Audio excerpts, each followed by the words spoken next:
troubleshooting noise during load sensing on an LG top-load washing machine.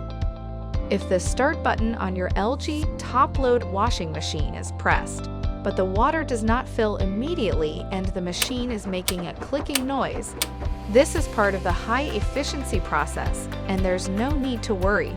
We'll explain. Newer washing machine models automatically adjust the amount of water and the cycle time based on the weight of the laundry in the tub. To do this, the load sensor operates for about 1 minute before water is supplied.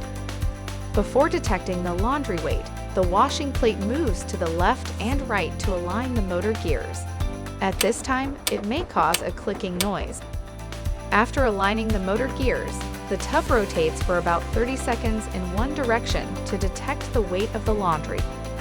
Once load sensing is complete, the fill level, selected cycle, number of rinses, and spin speed are calculated and a total estimated time is displayed as water is supplied. If you need further assistance, please visit lg.com/us/support.